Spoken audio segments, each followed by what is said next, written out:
जाएगी, क्योंकि पवार साहब तो कह चुके हैं कि जिसकी सबसे ज्यादा सीटें आएंगी वो ख्वाबों ख्यालों वाला मुख्यमंत्री बनेगा। क्योंकि आजकल आपके नेता को बड़ा चस्का लगा हुआ है ना, तो सिर्फ ये बता दीजिए महाविकास आघाड़ी के ख्वाबों ख्यालों वाली सरकार का मुख्यमंत्री किस जात का हो। अच्छी बात कही कि जात की बात करना, मुद्दे को डाइवर्ट करना है, मुद्दे की बात होनी चाहिए। महोदय, यही ज्ञान जरा अपने चिरयुवा नेता को दे दीजिए, अब वो सही है या आप सही है, क्योंकि वो तो कहते मुद्दे से बड़ा जात है। तो बाला साहब ठाकरे जी की शिवसेना को आप नकली शिवसेना बता दें, तो इतनी तो राजनीति में गरिमा होनी चाहिए कि हम लोकतंत्र और संवैधानिक दायरे में रहते हुए सबको जीतने दीजिए, उसके बाद में पहले हमारा काम है जीतना भारतीय जनता पार्टी और महायुति है जो गुंडा युति है इसको हराना। जनता की योजना लाई है लाडली विदाई योजना। अरे पर एक बार तो अपने नेता का नाम योजना पूरे महाराष्ट्र। हम बेवफा हरगिज न थे पर हम वफा कर न सके। 2019 शिवसेना एंड बीजेपी।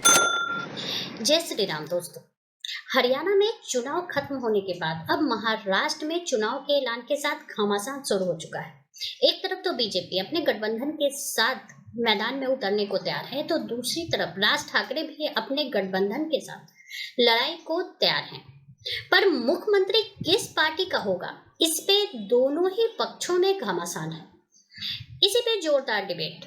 मुद्दा तो ये भी है कि मुख्यमंत्री आखिर किस जाति का होगा, तो आइए देखते हैं इसी पे जोरदार डिबेट। जहां तक महायुति की बात है, वहां पर सीटों का जो शेयरिंग है वो लगभग मोटा मोटा बाय एंड लार्ज तय है, क्योंकि हमारे अंदर का जो समीकरण और संतुलन है वो भी व्यवस्थित है। यदि विधानसभा चुनाव में भारतीय जनता पार्टी सबसे बड़ी पार्टी थी, तो लोकसभा में भी वोट प्रतिशत और उसके हिसाब से सबसे बड़ी पार्टी है महायुति में। मगर इनके यहां समीकरण बदल गया है। विधानसभा में कांग्रेस तीसरे नंबर की पार्टी थी महाविकास अघाड़ी में, और लोकसभा में वो नंबर 1 की पार्टी हो गई है। शिवसेना हमारे साथ गठबंधन करके चुनाव लड़ती थी, तो सीटों का सामाजिक समीकरण और राजनीतिक समीकरण एक अलग आधार पर निर्धारित था। अब इन्होंने जो कहा कि वो जो वोट बैंक है ना, वो सब मजबूती से लड़ेंगे, सापरा साहब यही समस्या है। वो जो मजबूत वाले वोट बैंक वाली सीटें हैं ना, उस पे तीनों में से सबकी नजर है कि मुझे वो वाली सीटें लड़ने को मिल जाएं तो मेरी टैली सबसे बढ़ जाएगी। क्योंकि पवार साहब तो कह चुके हैं कि जिसकी सबसे ज्यादा सीटें आएंगी वो ख्वाबों ख्यालों वाला मुख्यमंत्री बनेगा। तो जो भी तमन्नाएं हैं वो तो उस मजबूत सीटों के आधार पर होंगी। तो ये चुनौती इनके लिए अधिक वहां पर समस्याजनक होने वाली है। इसमें हमारे, और इन्होंने जो लॉ एंड ऑर्डर की बात कही, तो मैं बिल्कुल कहना चाहता हूं ये वही महाराष्ट्र लोग भूले नहीं है महोदय। 26/11 का 2006 में मुंबई के लोकल ट्रेन के ब्लास्ट, नागपुर पुणे का बेस्ट बेकरी कांड, क्या क्या नहीं हुआ था। और केवल नवंबर 2008 में मुंबई हमले के 8 महीने बाद जुलाई 2009 में शर्म अल शेख में डिक्लेरेशन साइन किया था और कहा था कि शांति वार्ता प्रभावित नहीं होगी आतंकवाद से। उल्टा बलूचिस्तान को उसने मान लिया था। मतलब मुंबई में उनको प्रूव नहीं कर पाए और ऊपर से इनके एक नेता हिंदू आतंकवाद बोलने लगे और जाके वहां शर्म अल शेख ने कह दिया हम बलूचिस्तान में इन्वॉल्व हैं। रामधारी दिनकर साहब की रचना की कुछ विशेष पंक्तियां हैं। याचना नहीं की अबरण होगा, जीवन जय या कि मरण होगा, युद्ध बड़ा भीषण होगा।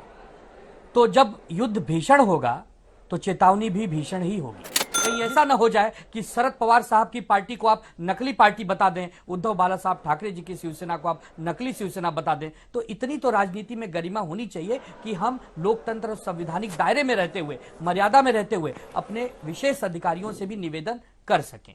ये हो गई पहली बात। दूसरी बात, अभी चुनाव का समय चल रहा है।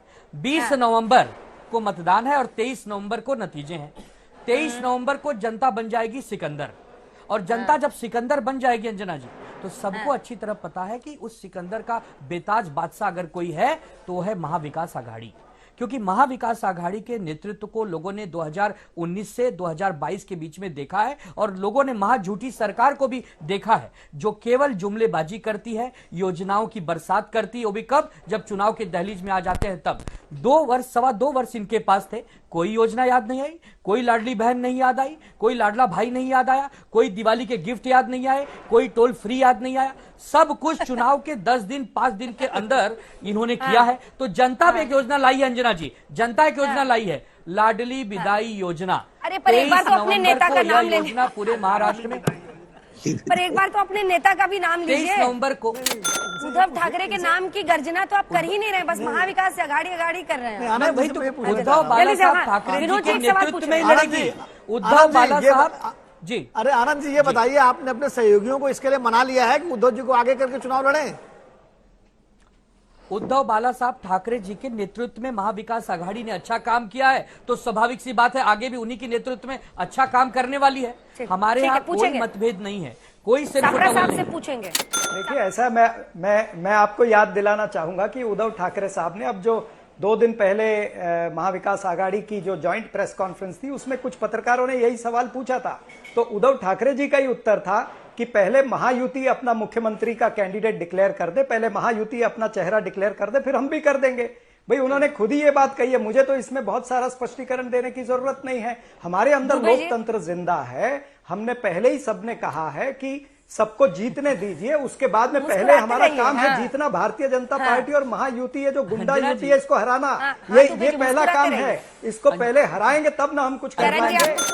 भाई आनंद दुबे जी ने एक पंक्ति कही थी, भैया मुझे याद है, ये तो अप्रैल 87 में अयोध्या में राम मंदिर निर्माण के संकल्प के समय महंत रामचंद्र परमहंस दास जी ने गवाही थी। मैं भी वहां बालक के रूप में था कि याचना नहीं अब रण होगा, जीवन जया कि मरण होगा, संग्राम महाभीषण होगा। और आप लोग भी उस रण के साथ खड़े थे। आज रण छोड़ के याचना करने के लिए वहां चले गए। और मैं चरण सिंह सापरा जी से कहना चाहूंगा, इनकी याचना पे स्वीकार करिए, कुछ गौर करिए। इन्होंने आनंद दुबे जी ने बताया पहले ये तय हो जाए, पहले वो तय हो जाए, तब मुख्यमंत्री पता चलेगा। सापरा साहब, बाकी सब तो इन्होंने बुलाया, मुख्यमंत्री की जात बता दीजिए जरा, क्योंकि आजकल आपके नेता को बड़ा चस्का लगा हुआ है ना। तो सिर्फ ये बता दीजिए, महाविकास आघाड़ी के ख्वाबों ख्यालों वाली सरकार का मुख्यमंत्री किस जात का होगा? सापरा साहब, देखिए, ऐसा है, ये विषय को डाइवर्ट करना चाहते हैं, जो भारतीय जनता पार्टी के प्रवक्ताओं की आदत रही है। ये महाराष्ट्र के जनता के मुद्दों पर चर्चा नहीं करेंगे। ये चर्चा नहीं करेंगे कि महाराष्ट्र के अंदर महंगाई क्यों बढ़ी है, बेरोजगारी क्यों बढ़ी है, लॉ एंड ऑर्डर की सिचुएशन क्यों खराब हुई है, इसके ऊपर कोई चर्चा नहीं होगी। किसानों की कर्ज माफी नहीं होगी, टोल माफी होगी, लेकिन किसानों की कर्ज माफी नहीं होगी। और कपास का भाव जो है, जो किसान मांग रहा है एमएसपी, वो उसको नहीं मिलेगा। तो जनता के विषय पर ये बात ही नहीं करना चाहते हैं। ये न मराठा आरक्षण की बात करना चाहते हैं, उनसे पूछ रहे थे, तो आपसे पलट के पूछा जाएगा। इंक्लूड आप करके अपनी बताइए राजनीति, डिवाइड एंड रूल की राजनीति करना चाहते हैं। शिंदे साहब चेहरा लेकिन ये होंगे मराठा या फडणवीस साहब? देखिए, मैं एक बात कहूं, हमारा तो मुख्यमंत्री है, इनका ख्वाबों ख्यालों में है। और मैं चापरा साहब जी को बधाई दूंगा, इन्होंने कितनी अच्छी बात कही कि जात की बात करना, मुद्दे को डाइवर्ट करना है, मुद्दे की बात होनी चाहिए। महोदय, यही ज्ञान जरा अपने चिरयुवा नेता को दे दीजिए, अब वो सही है या आप सही है, क्योंकि वो तो कहते मुद्दे से बड़ा जात है, आप कह रहे हैं जात से बड़ा मुद्दा है। अब इस दोनों जात और मुद्दे की सियासत में क्या करामात हो रही है सियासत की बिसात पर, अब ये तो आप जाने या राहुल जी जाने, मगर मैं आपका धन्यवाद देना चाहूंगा कि आपने कहा कि जात की बात करना डाइवर्ट करना है। देखिए, ये खुद ही पहले महायुति कंफ्यूज्ड है कि किसके नेतृत्व में जाना चाहिए। देवेंद्र फडणवीस अपने अलग पोस्टर लगा रहे हैं, जिसमें देवेंद्र फडणवीस की अकेले की फोटो है। अजीत पवार जो है वो लाडली बहन योजना का नाम बदल करके उसमें मुख्यमंत्री हटा दे रहे हैं। मुख्यमंत्री जो पोस्टर छपा रहे हैं उसमें मुख्यमंत्री और प्रधानमंत्री और अमित शाह की फोटो है, लेकिन उसके अंदर अजित पवार की फोटो नहीं, उसमें देवेंद्र फडणवीस की फोटो नहीं। अरे भाई, पहले आप ही तय कर लीजिए कि देवेंद्र फडणवीस जो ब्राह्मण है वो मुख्यमंत्री बनेंगे, या शिंदे मराठा है वो मुख्यमंत्री बनेंगे, या अजित पवार बनेंगे। आपके घर के अंदर तो घमासान लगा हुआ। जब सामने वाले के उम्मीदवार की बात हुई तो आपने बड़ी सहूलियत के साथ दोनों की जाति बता दी। अपने की जाति पूछने पर आपको किसानों की याद आई। यही तो राजनीति का वो चेहरा है जिसको देखना बहुत दिलचस्प है, क्योंकि सुधांशु जी से भी पूछेंगे तो वो आपके नेता पर ऐसे लिखेंगे, आपसे पूछेंगे आप उनके नेता का पूरा जात पात गोत्र सब निकालिएगा। राम मंदिर आंदोलन में आप हमारे साथ थे, अब दूर हो गए। महोदय, आप हमारे साथ थे, हम आपके साथ नहीं थे। आप हमारे साथ थे और पूरा आंदोलन शिवसेना ने लीड किया था, और आप हमसे दूर हो गए। आपने नकली हिंदुत्व का चोला ओढ़ रखा है। आपको नहीं समझ में आता कि असली हिंदुत्व की बात अगर आप करते तो एक हिंदूवादी पार्टी के पीठ में छुरा नहीं भोगते, पार्टियों को नहीं तोड़ते और खरीद फरोख्त की राजनीति नहीं करते। तो आप दूर हुए हैं, अपनी विचारधाराओं को आपने छोड़ दिया है। आनंद जी, एक सवाल है मेरे मन में, बोलिए। ये रिश्ता क्या कहलाता आपका बीजेपी का? 30 वर्ष साथ में रहे हैं, 30 वर्ष हमने इनको महाराष्ट्र में एक भाई की तरह समझा, देश में इनको एक भाई की तरह समझा, और इन्होंने हमारे पीठ पे छुरा भोंका। जीवन भर ये कहते रहेंगे हम, हमारा अधिकार है और उनको सुनना पड़ेगा। सीएम पद छुरा था जो पुराने जख्म नहीं। मैं देखिए सिर्फ एक पॉइंट कहूंगा, देखिए कभी जो विचित्र गठबंधन बनते हैं विरोधाभासी पार्टियों में, वो तब बनते हैं जब खंडित जनादेश मिले, क्लियर मैंडेट ना मिले। 2019 में महाराष्ट्र की जनता ने क्लियर कट मैंडेट दिया था बीजेपी शिवसेना को। तो ये विवशता के लिए नहीं गए थे, ये सत्ता लोलुपता के लिए गए थे, ये स्थिति हुई। और आनंद भाई ने एक बड़ी अच्छी बात कही कि भाई थे, आशुतोष जी ने, मतलब अपने राजनीतिक विश्लेषक आशुतोष जी ने भी, और उन्होंने कहा विनोद जी ने, जानते क्या है, बस भाइयों की समझ में ही तो अंतर हो गया। जब तक भाई राम की परंपरा वाले थे तो दूसरे भाई दूसरे की खड़ाऊ रखने को तैयार था। आप औरंगजेब वाली परंपरा में चले गए तो सुजा मुराद दारा सबको निपटाओ और आके सत्ता पे कब्जा जमाओ। तो अब भाई की सोच बदल गई ना, जब एक विचारधारा से दूसरी विचारधारा में गए तो भाई के प्रति व्यवहार ही बदल गया। इधर रहते तो दूसरा राम लक्ष्मण भरत जैसा प्यार रहता, उधर सुजा मुराद और दारा जैसा प्यार है। सुधांशु जी, आपके लिए एक गाना बड़ा मशहूर है, हम बेवफा हरगिज न थे पर हम वफा कर न सके, 2019, शिवसेना एंड बीजेपी।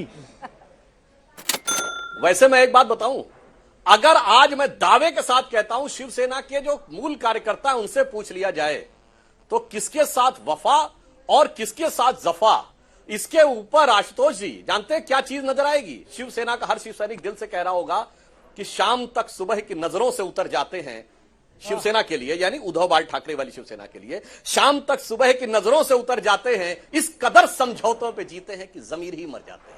वाह क्या बात। मिस्टर दुबे थोड़ा मुस्कुराइए सर। अंजना जी, आपको इतने तनाव में हमने अंजना जी, बीजेपी जी के लिए है कि एक चेहरे पर कई चेहरे लगा लेते हैं लोग, जब चाहे नई दुनिया बसा लेते हैं लोग। एकनाथ शिंदे, अजीत दादा पवार, भ्रष्टाचार, चक्की पी सिंह, दुबे जी, चक्की ये पी वाली सिंह आज चक्की इनको पी सिंह तो आपने सही याद हृदय के दिलाई। नजर आ। लेकिन एक दुनिया आपने भी बसा ली कांग्रेस पार्टी और शरद जी के साथ। जल्दी से विनोद जी, एक वक्त ऐसा था और बाला साहब ठाकरे की क्या सोच थी कांग्रेस पार्टी को लेकर, और राम मंदिर आंदोलन में उनका जो जुड़ाव था, या फिर जो विवादित ढांचा के गिरने पर बाला साहब ने कहा था कि अगर मेरे शिव सैनिकों ने किया तो मुझे इस पर गर्व है।